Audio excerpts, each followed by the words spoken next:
sacralização dos animais nas religiões de matriz africana é um rito onde, para nós, o Edjé, como nós falamos, Edjé quer dizer sangue, ele significa uma oferenda, uma oferta aos orixás. Da mesma maneira que nós oferecemos comida, da mesma maneira que nós oferecemos água, da mesma maneira que nós oferecemos frutas.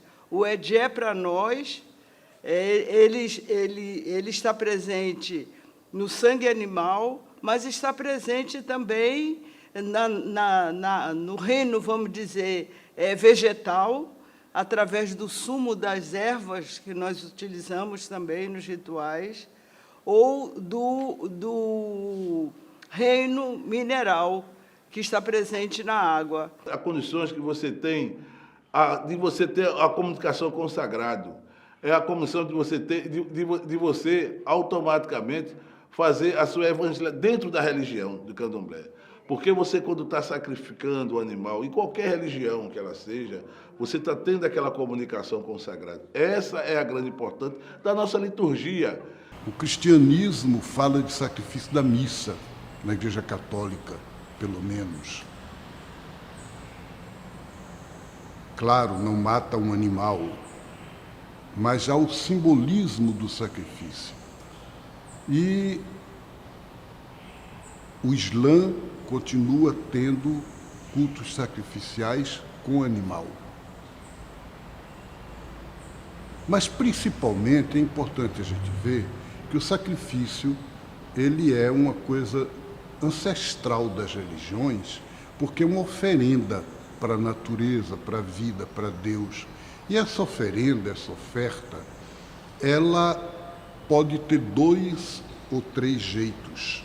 Por exemplo, o sacrifício que antigamente na Bíblia se fazia, o holocausto, em que se matava um boi ou um carneiro e queimava.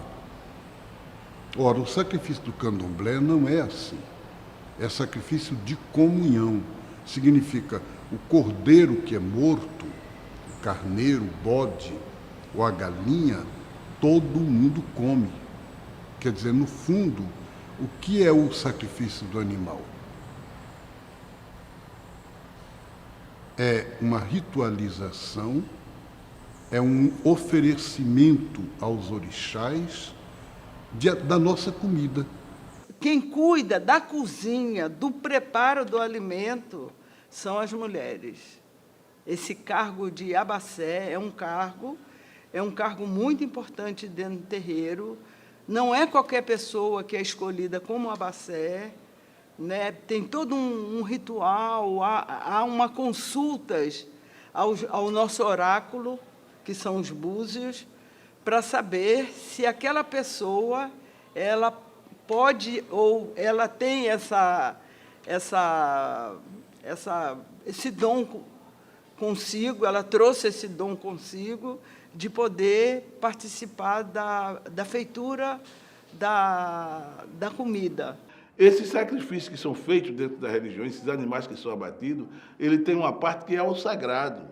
E a parte que não é por sagrado, na maioria dos candomblé, elas são servidas às pessoas para que as pessoas se alimentem. A dificuldade que nós temos de comer uma carne comprada no supermercado de um carneiro que é caríssimo, de um próprio gado que é caríssimo, e nos candomblé faz essa questão dessas pessoas ter acesso a esse tipo de aguardia, esse tipo de alimentos. Os animais que são sacralizados no culto, eles são também alimentos para nós. Ele é alimento, enquanto o sangue e algumas partes dos animais, elas são oferecidos como alimentos para os orixás, para nós é o alimento que nós vamos partilhar depois. Os sacrifícios do candomblé são sacrifícios, repito, que são festas de amor, que são ofertas de carinho. E isso a gente tem de respeitar, valorizar e se associar. E ainda tem mais a questão econômica, Porque quando tem uma festa no terreiro do candomblé, movimenta a questão econômica do Estado. Porque quando você tem um candomblé, esse animal que é abatido, você vai ter que comprar ele a alguém, você vai ter que ir na padaria comprar o pão, você vai ter que ir no mercado comprar a farinha, você vai ter que ir no mercado comprar o azeite de dendê, você vai ter que movimentar uma economia para fazer tudo isso. E o candomblé faz isso dentro da sociedade, e isso daí dá emprego e renda às pessoas. Nós sacralizamos animais de penas, que são galos, galinhas, pombos, e sacrificamos também animal que nós chamamos de 4 patas, que são os bodes, né? E aí pode ter também outro, até um boi pode ser sacrificado para os animais, porque dependendo do edé que você quer, da quantidade de edé que você quer oferecer aquele orixá, e também dependendo de quais animais são próprios daquele orixá, porque nem todos os animais são próprios. E eu aproveito para dizer que, pela imprensa, nesses últimos dias, se falou em gato, cachorro, isso aí tá no imaginário das pessoas. Nós não oferecemos nem gato, nem cachorro, né? Quem tem seus gatos, seus cachorros, pode ficar tranquilo que eles não serão oferecidos. Então, no preparo, vamos dizer, para abrir um bicho, né? Se eu pego um animal de pena, eu tenho que retirar as penas, porque a gente não come pena, nós temos que retirar as penas e preparar como preparo uma galinha para comer na minha casa que não está sacralizada. Né? Então, esse ato, né, de depenar, vamos dizer, ele pode ser feito por qualquer pessoa. Aliás, todas as pessoas que são iniciadas, elas têm que passar por todas as etapas, né, para que ela aprenda e ela tome contato daquela celebração em relação aos seus orixás. Os animais maiores, os chamados de 4 patas, um bode, por exemplo, eles geralmente, eles são abertos, quer dizer, a retirada do couro, né, e a retirada do que tem internamente num bode, ela é feita por homens. Mas as mulheres também podem e devem fazer. O candomblé, ele é simplesmente a religião que ela é compartilhada. Porque se você analisar a questão do candomblé, ela é um compartilhamento familiar. Por isso você chama o pai de santo, a mãe de santo. E a maior brutalidade que pode ver dentro de uma religião é a intolerância. É quando você invade o templo de outra religião e você tenta, através da sua consciência, da sua fé religiosa, querer impor a sua fé religiosa à minha fé.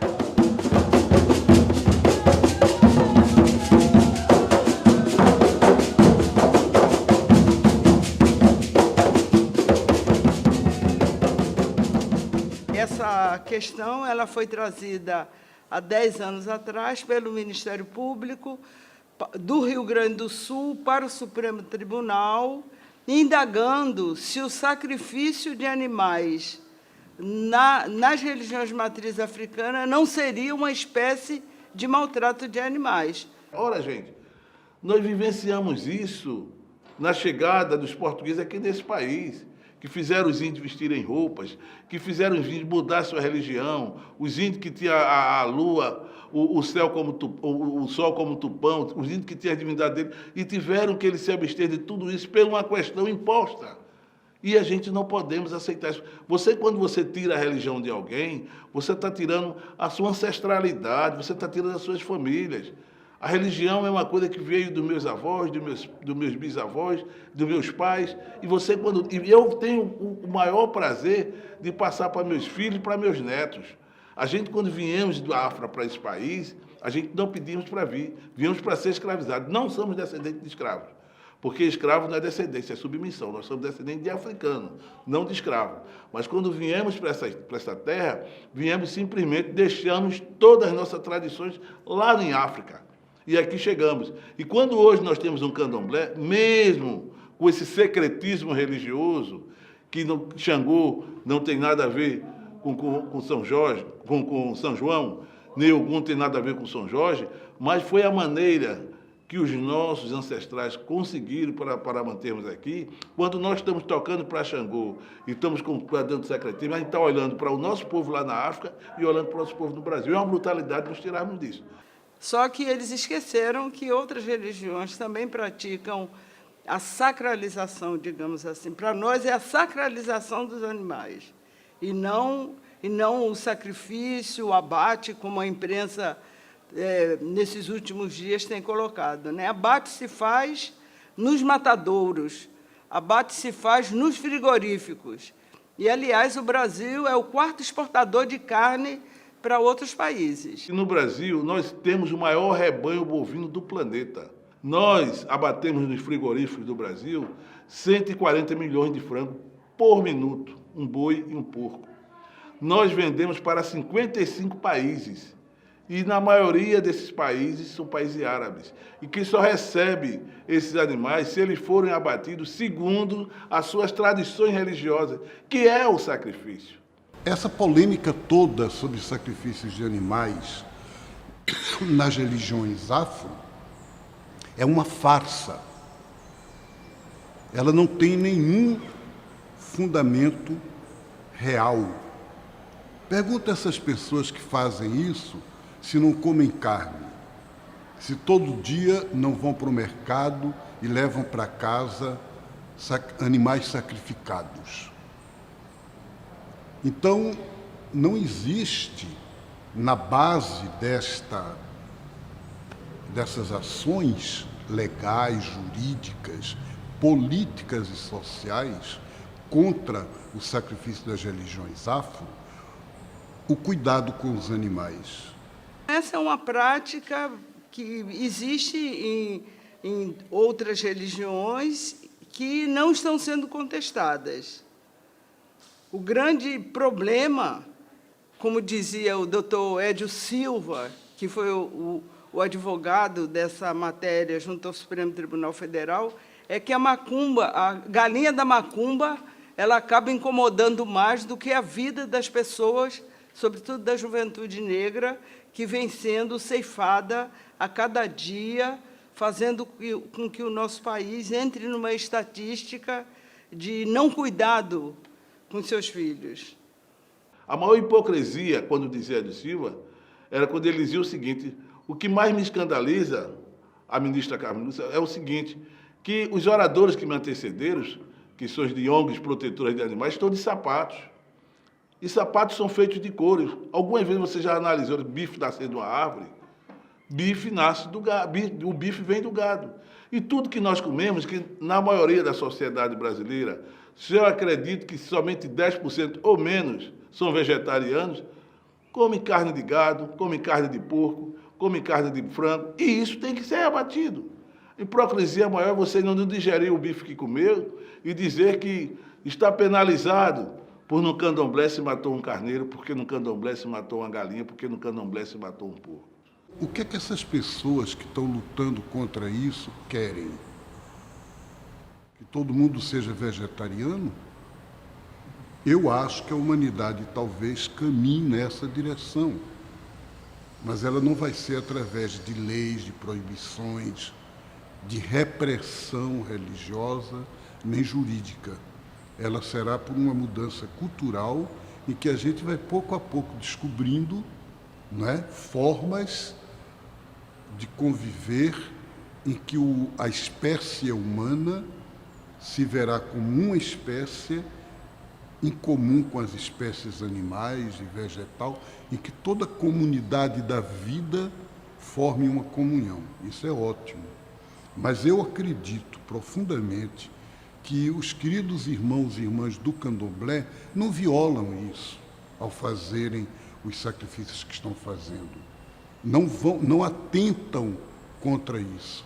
A gente só pode entender que se trata de mais uma forma de expressão do racismo religioso com relação à nossa forma de crer e à nossa forma de cultuar. O que existe, nada mais, nada menos, se chama uma questão de intolerância religiosa. Isso não é bom para ninguém. Quando a vereadora que detratou Iemanjá, não vou dizer o nome aqui de qual é a vereadora, detratou Iemanjá na praia, que alguns padres acharam que ela estava correta. Esses padres esqueceram que lá atrás, outro fundamentalista chutou a estátua de Nossa Senhora Aparecida. Então, o fundamentalismo, ele não é vantajoso para ninguém, porque o fundamentalismo ele acaba. Eu admito de pessoas de qualquer religião dentro da questão política, desde que ele não troque a Constituição do país pelo seu livro sagrado. Quem tem que ensinar a religião é a família. Então, o que eu quero dizer à sociedade, ao povo, é que as religiões elas são importantes para as famílias e que a sociedade tem que ser um país laico, o país tem que ser laico dentro da sua questão, dentro da faculdade, dentro da Universidade Católica, mesmo sendo na Universidade Católica, mas o ensinamento tem que ser de uma formação laica, porque ali estão estudando pessoas que não são só católicos, são judeus, são muçulmanos, são protestantes, são de candomblé. Então, essas pessoas têm que ter o direito livre de estudar numa universidade e que a universidade deixe o direito de expressão dele. Talvez, mais do que sempre na história, a gente hoje percebe a discriminação social, racial e agora também discriminação religiosa. Não bastava racial e social, agora religiosa, contra os cultos, tradições indígenas, negros, afrodescendentes, principalmente, que sofrem uma discriminação cultural, que são consideradas como religiões, vamos chamar assim, primitivas. E o que é mais triste para mim, como cristão, é perceber que isso é feito em nome de Deus. E cristãos de igrejas que vivem louvando e cantando o amor e agem assim, é muito triste, é muito pesado. Essa proibição, ela é uma manifestação clara, inclusive, de uma parcela do Estado brasileiro, né, que é racista e que utiliza o racismo, utiliza essa ideologia de forma diversa. No caso, como o racismo religioso. E, mais do que isso, dentro de uma instituição pública. Então, para nós, é isso. Mas, por outro lado, também é uma forma de intimidação. Intimidação para que nós não possamos nos expressar, nos exprimir plenamente daquilo que é mais profundo para nós, que é a nossa crença, que é a nossa fé, e as nossas formas próprias de celebrar. Então, nós entendemos que precisávamos reagir, que precisávamos, sobretudo, dialogar com aqueles que têm o poder de decidir, que, no caso, são os ministros do Supremo Tribunal. Porque, na verdade, para você conhecer a intimidade do candomblé ou de qualquer outra religião, você tem que praticar. Então, se você vai julgar, né, um ato de uma forma de expressão religiosa, você tem que conhecer. E, na verdade, sabemos que nem todos os ministros do Supremo Tribunal conheciam. Então, foi preciso muito diálogo com eles, mas também com a sociedade, porque também, para nós, o significado dessa denúncia, né, de que nós estávamos maltratando os animais, é fruto da ignorância. Ignorância no sentido de não saber, de não conhecer.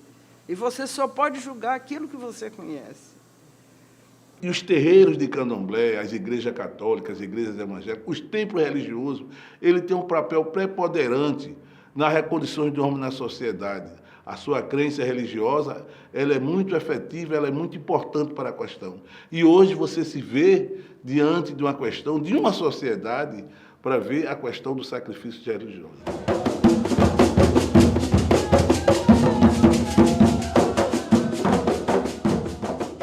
Esse questionamento apresentado ao Supremo Tribunal Federal, que, aliás, já está pacificado, porque, por unanimidade, os 11 ministros do Supremo Tribunal Federal, de uma forma sábia, respeitaram as nossas tradições ancestrais, porque precisamos dizer que não é só no Brasil que se faz imolação de animais, que se faz sacralização de animais. No mundo todo se faz.